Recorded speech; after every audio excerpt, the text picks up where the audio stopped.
Ya, Assalamualaikum warahmatullahi wabarakatuh. Pada kali ini kita akan membahas soal yang telah diberikan tentang penyajian data untuk kelas 5 SD. Oke, untuk soalnya diberikan data seperti ini ya. Ayah mencatat hasil penjualan buku di toko buku GLC selama 6 hari. Pada hari Senin terjual 38 buku. Pada hari Selasa terjual 45 buku. Pada hari Rabu terjual 30 buku. Pada hari Kamis terjual 55 buku. Pada hari Jumat terjual 60 buku. Dan pada hari Sabtu terjual 25 buku. Ini adalah kelima pertanyaan terkait tentang data yang telah diberikan. Langsung kita jawab saja ya. Untuk soal yang pertama, buatlah tabel frekuensi dari data tersebut. Langkah pertama untuk membuat tabel frekuensi adalah kita membuat judul untuk tabel tersebut. Nah, judulnya adalah hasil penjualan buku di toko buku GLC sesuai dengan data yang diberikan di soal. Selanjutnya, kita membuat baris dan kolom. Di sini terdiri dari dua kolom, yaitu kolom hari dan kolom frekuensi atau jumlah buku yang terjual. Nah, untuk harinya pada data terdiri dari hari Senin sampai hari Sabtu. Lalu kita sesuaikan dengan frekuensinya. Hari Senin 38 buku, hari Selasa 45 buku, hari Rabu 30 buku, hari Kamis 55 buku, hari Jumat 60 buku, dan hari Sabtu 25 buku. Lalu di baris terakhir diberikan baris jumlah, yaitu menjumlahkan seluruh eh, total penjualan buku atau menjumlahkan seluruh frekuensinya. Jumlahnya 253 buku. Soal selanjutnya untuk nomor 2 dan nomor 3. Untuk soal nomor 2, pada hari apa penjualan buku paling banyak? Dan soal nomor 3, pada hari apa penjualan buku paling sedikit? Karena kita sudah membuat tabelnya, jadi kita tinggal melihat tabelnya saja. Untuk penjualan buku paling banyak, kita lihat pada kolom frekuensi dengan angka yang paling besar.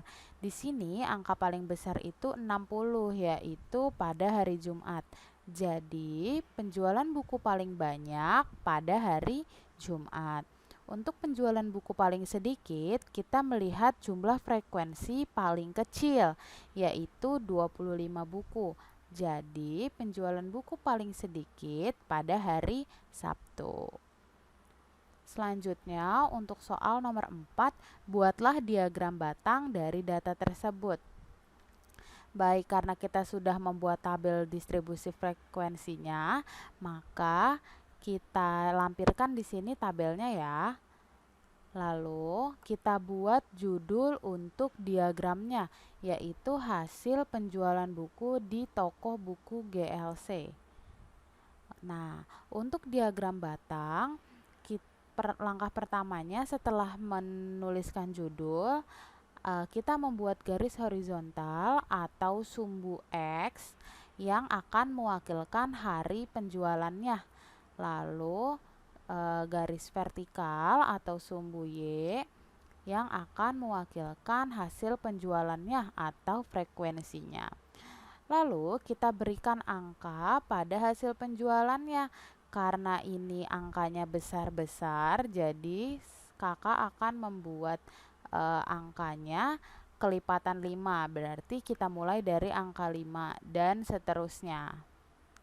Lalu untuk hari Senin yang pertama itu terdiri dari 38 buku. Berarti kita buat batangnya pada hari Senin sejajar dengan hasil penjualan 38. Untuk hari Selasa sejajar dengan 45, hari Rabu 30 buku, hari Kamis 55 buku, hari Jumat 60 buku, dan hari Sabtu 25 buku. Begini untuk gambar diagram batangnya. soal selanjutnya, buatlah diagram garis dari data tersebut. Seperti yang sebelumnya, kita lampirkan lagi untuk tabel frekuensinya. Lalu langkah pertamanya kita membuat judul untuk diagramnya. Dan sama seperti diagram batang ya, kita membuat garis horizontal dan vertikal yang melambangkan hari dan hasil penjualannya. Untuk hasil penjualannya, kakak juga masih menggunakan angka kelipatan 5 untuk mempermudah. Nah, untuk membuat diagram garis, kita harus menentukan titik potong antara garis horizontal dengan garis vertikalnya atau hari dengan hasil penjualannya. Dan garis-garis tersebut, oke, ini adalah hari-hari untuk hari yang tercantum di dalam tabel ini ya.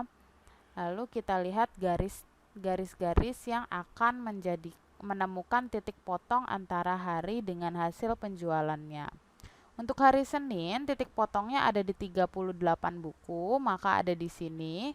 Untuk hari Selasa 45 buku, titik potongnya di situ. Untuk hari Rabu 30 buku, titik potongnya ada di sini. Untuk hari Kamis 55 buku, titik potongnya ada di sini. Hari Jumat 60 buku, maka titik potongnya ada di sini. Dan hari Sabtu 25 buku, maka titik potongnya ada di sini. Setelah itu kita harus menghubungkan titik-titik ini dengan garis. Maka akan menjadi seperti ini. Oke, sudah selesai untuk pembuatan diagram garis hasil penjualan buku di toko buku GLC. Sudah terjawab semua ya teman-teman, semoga dapat dimengerti. Semangat terus belajarnya.